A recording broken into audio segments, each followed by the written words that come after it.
नमस्कार दोस्तों, स्वागत है आपका स्टडी हिंदी वीडियो चैनल में। दोस्तों मैंने आपसे कहा था कि एग्जाम्पलर के जो क्वेश्चन है दोस्तों, जो निश्चित तौर पे एनसीईआरटी के प्रश्न बन रहे हैं उनको मैं लेके आऊँगा। और दोस्तों 100% दोस्तों यहाँ से आपके एग्जामिनेशन क्वेश्चन बन रहे हैं। तो आज का जो हमारा अध्याय दोस्तों रहने वाला है, ये तीसरा अध्याय वाला है, धातु एवं अधातु। बहुत सारे प्रश्न दोस्तों यहाँ से मिलेंगे। मैं लगातार इसकी वीडियोज़ आपको डिलीवर करूँगा सारे क्लासेस के। तो एक बार बस आप क्वेश्चन को देख लेंगे तभी भी आपको आइडिया लग जाएगा कि कैसे प्रश्नों को एग्जामिनर पूछ रहा है और आपको कैसे सॉल्व करना है। दोस्तों ताबड़तोड़ तरीके से इस वीडियो को आप लोग कर दीजिएगा लाइक एंड शेयर। एंड जो लोग भी चैनल पे नए हैं सब्सक्राइब करके बेल बटन दबा लीजिएगा। जितने भी दोस्तों साइंस में एग्जाम्पलर क्वेश्चन हैं उन सभी को दोस्तों इस चैनल के माध्यम से मैं आपको डिलीवर करने वाला हूँ।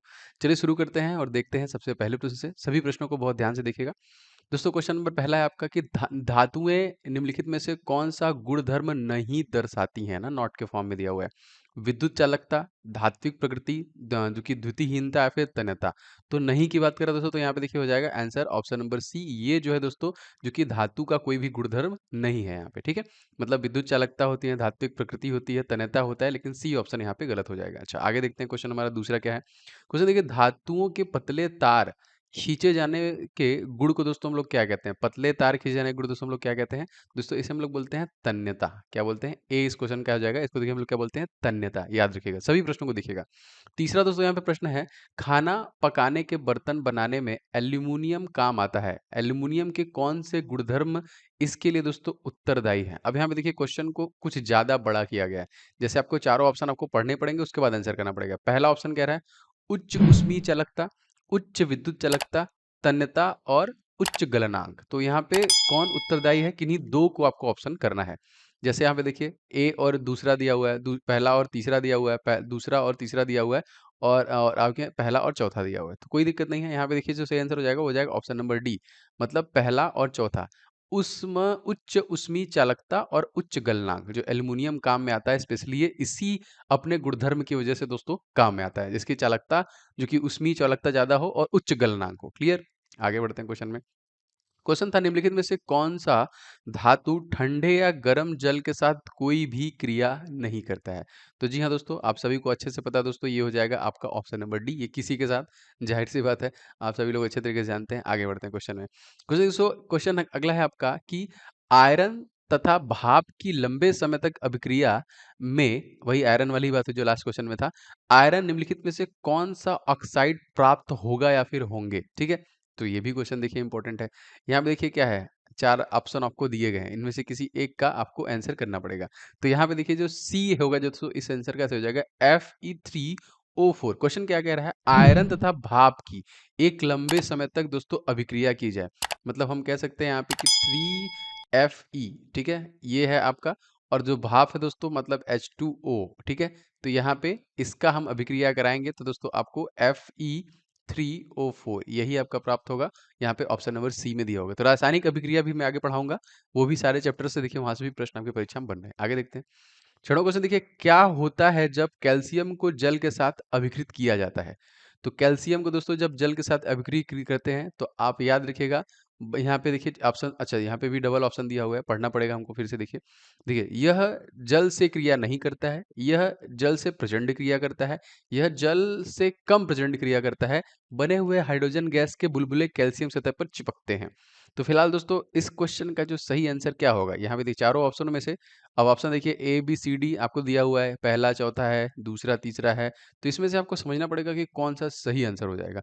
वैसे सही बात करें तो तीसरा और चौथा सही है। यह जल को कम प्रचंड क्रिया करता है और बने हुए हाइड्रोजन गैस के बुलबुले कैल्शियम की सतह पर चिपकते हैं। तो देखिए जब कैल्शियम जल के साथ अभिक्रिया करेगा तो वहां पे इस प्रकार से प्रश्न बने हैं। ठीक है, चलिए आगे देखते हैं क्वेश्चन। क्वेश्चन देखिए इसीलिए आप लोग को बहुत हाई लेवल का लग रहा है क्योंकि इसी प्रकार से प्रश्न एकदम पूछ रहा है। सातवां क्वेश्चन देखिए, धातुएं सामान्यतः अम्लों से क्रिया कर लवण तथा हाइड्रोजन गैस देती हैं।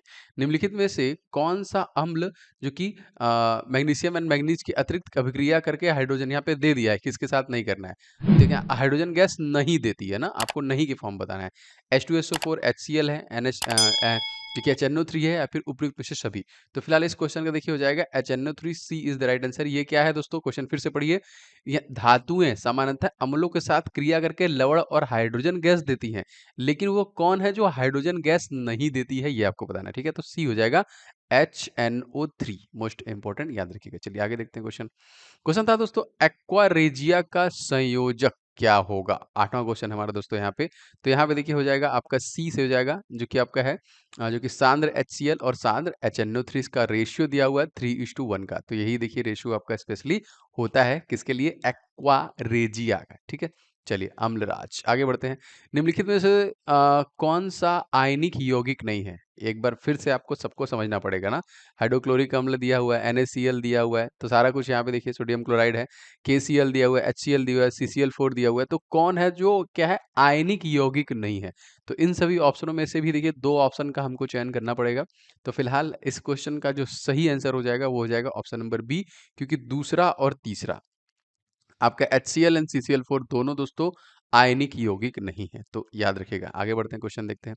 क्वेश्चन दोस्तों यहाँ पे है कि निम्नलिखित में से कौन सा गुणधर्म सामान्यतः आयनिक यौगिकों के द्वारा प्रदर्शित नहीं किया जाता है? कौन से यौगिक के द्वारा दोस्तों आयनिक यौगिकों के द्वारा प्रदर्शित नहीं किया जाता है? तो वो दोस्तों कौन सा हो जाएगा? तो यहाँ पे देखिए डी हो जाएगा, गलित अवस्था में विद्युत चालकता। ये इनके द्वारा प्रदर्शित नहीं किया जाता है। अच्छा, आगे क्वेश्चन देखते हैं 11वां। निम्नलिखित में से कौन सी धातुएं प्रकृति के साथ प्राकृतिक अवस्था में पाई जाती है दोस्तों? कौन सी धातु हैं? तो यहाँ पे प्रकृति में प्राकृतिक अवस्था में पाई जाती हैं। तो बहुत आसानी से बता देंगे यहाँ पे। सारा नाम यहाँ पे सोना का भी है, जिंक का भी है, सिल्वर का भी है ना। तो यहाँ पे क्या होगा? क्या लगता है आपको? आसानी से आप आंसर कर सकते हैं। सी इज द राइट आंसर ना। देखिए अवस्था में पाई जाती हैं, तो सी में कौन कौन सा आपका दिया हुआ है? दूसरा और चौथा। तो ये देखिए सोना और आपका चांदी। ठीक है, ये दोनों है दोस्तों जो प्राकृतिक अवस्था में जो कि पाई जाती है। चलिए आगे देखते हैं क्वेश्चन। क्वेश्चन देखिए आपका विभिन्न विधियों द्वारा धातुओं को परिष्कृत किया जाता है। निम्नलिखित में से कौन सी धातुओं को विद्युत परिष्करण द्वारा जो कि परिष्कृत किया जा सकता है? तो वंस अगेन आपके पास 4 ऑप्शन है, पोटेशियम, सोडियम, कॉपर, जो कि सारा कुछ यहाँ पे दिया हुआ है, ऑरम दिया हुआ है। तो यहाँ पे क्या हो सकता है आप लोग को आंसर? जी हाँ दोस्तों, क्वेश्चन को पढ़िए पहले। विभिन्न विधियों द्वारा धातुओं को परिष्कृत किया जाता है। निम्नलिखित में से कौन सी धातुओं की विद्युत परिष्करण द्वारा परिष्कृत किया जाता है? तो विद्युत को यहाँ पे अटैच किया गया है। तो इस क्वेश्चन का देखिए ऑप्शन नंबर ए हो जाएगा, पहला और दूसरा। इन्हीं दोनों को देखिए विद्युत द्वारा परिष्करण किया जाता है। ठीक है, आगे बढ़ते हैं, क्वेश्चन देखते हैं। वायु में लंबे समय तक उद्भासन में सिल्वर की वस्तुएं काली हो जाती है। मैक्सिमम टाइम आपने देखा होगा। निम्नलिखित में से किसके बनने के कारण होता है? ये क्वेश्चन है दोस्तों। तो इस क्वेश्चन का दोस्तों हो जाएगा ऑप्शन नंबर 3, ये हो जाएगा Ag2S। इसी को दोस्तों ये वस्तुएं काली हो जाती हैं। किसके बनने की? इसी के बनने की वस्तुएं आपको काली दिखाई देती है। अच्छा, किसकी पतली परत के लेपन के द्वारा आयरन को जंग से बचाने के लिए गैल्वेनीकरण कहते हैं, गैल्वेनाइजेशन जिसको इंग्लिश में बोलते हैं। दोस्तों ये क्या होगा? ऑप्शन नंबर सी देखिए, zinc is the right answer ना। तो जिंक का लेपन कर दिया जाता है, तो जाहिर सी बात है जंग लगने से बचाया जाता है। क्वेश्चन आता है बहुत बार कि जंग लगने से क्या लोहे का वेट बढ़ेगा कि घटेगा? तो कमेंट करके बताइए कि लोहे का वेट जो है बढ़ेगा कि घटेगा। वैसे सारे प्रश्न आपके एग्जामिनेशन इंपॉर्टेंट है। आगे देखते हैं क्वेश्चन क्या है। हमारे जीवन के लिए स्टेनलेस स्टील एक उपयोगी पदार्थ है। स्टेनलेस स्टील में आयरन को किन किन के साथ दोस्तों मिश्रित किया जाता है? स्टेनलेस स्टील बहुत बार दोस्तों यहाँ पे निकिल, यहाँ पे 2 नाम आपको देखने के लिए मिलते हैं। जी हाँ, एकदम आसानी से ए आंसर मारिए और धीरे से आगे बढ़िए। चलिए भाई कोई नहीं, आगे देखते हैं क्वेश्चन। देखिए यदि कॉपर को वायु में खुला रखा जाए, किसकी? कॉपर को, ठीक है। तो यहाँ पे कॉपर को वायु में खुला रखा जाए तो यह अपनी चमकीली भूरी सतह को खो देता है तथा हरे रंग की परत प्राप्त करता है। यह किसके निर्माण के कारण होता है? ऐसा किसके निर्माण के कारण से होता है दोस्तों? तो यहाँ पे देखिए CuCO3, इसी के निर्माण की वजह से दोस्तों ये हरा परत बना लेता है। धातुएं सामान्यतः ठोस प्रकृति की होती है। निम्नलिखित में से कौन धातु कमरे के तापमान पर भी द्रव अवस्था में होता है? तो आप सभी को पता है दोस्तों, ये पारा ही है जो कि कमरे के तापमान पे भी द्रव अवस्था में होता है। मतलब ऑप्शन नंबर डी, Hg। ठीक है, पारा ही है, जाहिर सी बात है। और दोस्तों क्वेश्चन आता है कि पारे की वजह से एक कौन सी बीमारी है? बताइए, वो वायरस है। मतलब एक शरीर से दूसरे शरीर में जा सकता है। तो कमेंट करके बताइए कि पारे की वजह से कौन सी बीमारी होती है? निम्नलिखित दोस्तों कौन सी धातुएं गलित अवस्था में उनके क्लोराइडों के विद्युत अपघटन से प्राप्त होती हैं? तो वंस अगेन आपको फिर लोहा, कॉपर, निकिल, सोडियम सारा कुछ दिया हुआ है यहाँ पे। तो क्या लगता है इस क्वेश्चन में क्या होगा आंसर? करेक्ट आंसर की दोस्तों बात करें तो ऑप्शन नंबर देखिए डी, ए और पहला और दूसरा यहाँ पे सही हो जाएगा। ठीक है, सोडियम, कैल्शियम दोनों सही हो जाएंगे। चलिए अच्छा आगे बढ़ते हैं, क्वेश्चन देखते हैं। सामान्य अधातुएं चमकीली नहीं होती हैं। निम्नलिखित में से कौन सी अधातु जो है दोस्तों वो चमकीली होती है? सामान्यतः तो ऐसा होता नहीं है, लेकिन यहाँ पे आपको बताना है वो कौन सा। जी हाँ दोस्तों, इस क्वेश्चन में हो जाएगा आपका iodine is the right answer. ठीक है, याद रखिएगा कौन सा हो जाएगा आपका आयोडीन। चलिए भाई आगे बढ़ते हैं, क्वेश्चन देखते हैं। क्वेश्चन दोस्तों है, निम्नलिखित 4 धातुओं में से कौन सी उसके लवण के विलयन से अन्य 3 धातुओं द्वारा विस्थापित किया जाता है? अच्छा ठीक है भाई, यहाँ पे वंस अगेन आपको सोना, सॉरी कॉपर, जिंक और चांदी, मैक्सिमम सारा कुछ देखने को मिल रहा है। तो इन सभी ऑप्शनों में से दोस्तों करेक्ट आंसर हो जाएगा आपका बी, मतलब एजी, सोना ही है। अभिक्रियाशील की श्रेणी में अगर हम बात करें तो सबसे टॉप में आपका ये है, जिंक दूसरे नंबर पे है, फिर आपका और सबसे लास्ट में आपका एजी है। तो यहाँ पे ए जो कि सी बी हो जाएगा, इस क्वेश्चन में करेक्ट आंसर हो जाएगा ना। अन्य 3 धातुओं से हमसे पूछ रहा था। आगे देखते हैं क्वेश्चन में।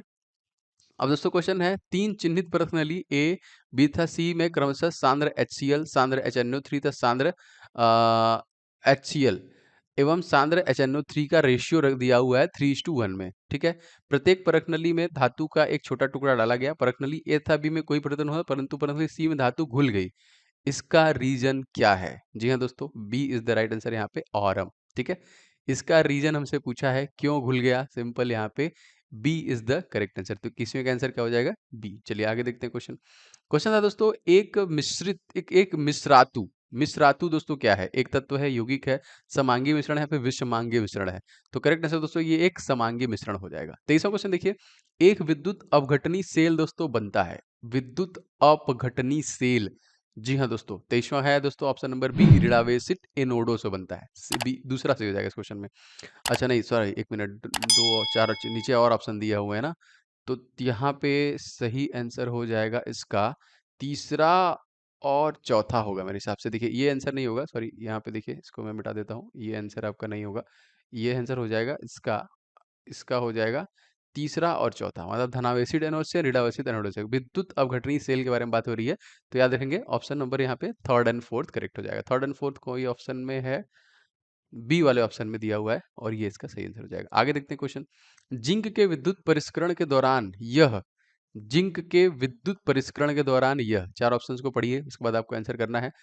कैथोड पर पहला वाला ही सही हो जाएगा यहाँ पे, कैथोड पर निक्षेपित होता है। आगे देखते हैं क्वेश्चन। एक तत्व ए मुलायम है, उसे चाकू से काटा जा सकता है। यह वायु के प्रति अत्यधिक क्रियाशील है, वायु में खुला नहीं रखा जा सकता है। यह जल के साथ प्रचंड अभिक्रिया करता है। निम्नलिखित में से किसकी बात हो रही है? सोडियम की बात हो रही है। बहुत आसानी से यहाँ पे समझ में आ गया, क्योंकि दोस्तों इसको केरोसिन के तेल में रखते हैं, जाहिर सी बात है। तो इस क्वेश्चन का आपका बी आंसर सही हो जाएगा। इसे चाकू से भी काट भी सकते हैं, और धातु भी है यहाँ पे। देखिए मिश्रातु एक धातु का मिश्रातु एक धातु का एक धातु अथवा अधातु के साथ समांगी मिश्रण है। निम्नलिखित में से दोस्तों कौन से मिश्रातु उसके अवयवों के में एक अधातु रखी हुई है? तो दोस्तों इन सभी ऑप्शनों में से आपका करेक्ट आंसर हो जाएगा डी, जो कि है steel. D is the right answer. ठीक है, आगे देखते हैं क्वेश्चन। मैग्नीशियम धातु के निम्नलिखित में से कौन सा कथन गलत है? मैग्नीशियम धातु के बारे में आपको बताना है, कौन सा गलत है? यह ऑक्सीजन में चमकीले श्वेत ज्वाला के साथ जलती है, सही है पहला वाला। यह ठंडे जल से अभिक्रिया पर मैग्नीशियम ऑक्साइड बनाती है तथा हाइड्रोजन गैस निकलती है। तो यहाँ पे जो गलत आंसर हो जाएगा वो हो जाएगा आपका यही वाला बी, ये ऐसा नहीं होता है। यह गर्म जल के साथ क्रिया करके मैग्नीशियम हाइड्रोक्साइड बनाती है, मतलब ये सही हो जाएगा, ठंडे जल से नहीं, गर्म से।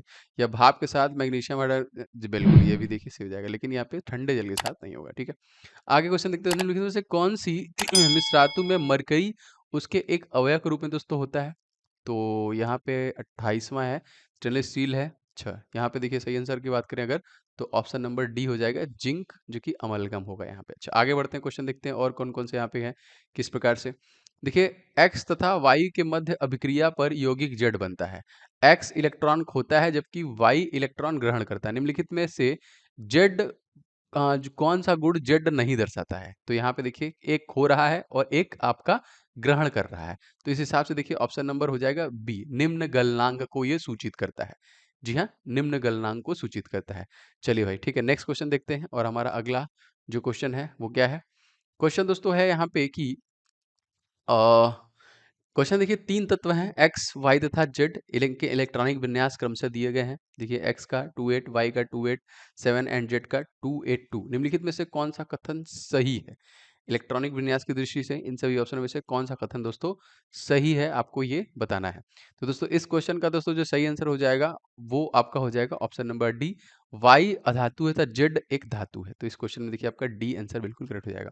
देखिए ये कुछ प्रश्न हैं जो मुझे मिले हैं इससे रिलेटेड, और भी जैसे प्रश्न मिलते हैं दोस्तों मैं लगातार आपके साथ लाऊँगा, और धीरे-धीरे दोस्तों जितने भी इसके चैप्टर हैं वो सारे चैप्टर के मैं क्वेश्चंस करा दूँगा। आप कमेंट करके बताइएगा कि ये सीरीज़ को कंटिन्यू रखा जाए, कैसा लगा, सही है कि नहीं है? आप लोग बस लाइक का बटन दबा देंगे तभी भी दोस्तों प्रतिक्रिया मिल जाएगी। शेयर कर दीजिएगा, एंड चैनल पर नए हैं तो सब्सक्राइब करके बेल बटन ऑन कर लेंगे। तो सब सारे क्लासेस के नोटिफिकेशन आपको डेली बेसिस पे जो मिल रहे हैं मिलते रहेंगे, ठीक है? तो मिलेंगे नेक्स्ट वीडियो में। आपका दिन शुभ हो। जय हिंद।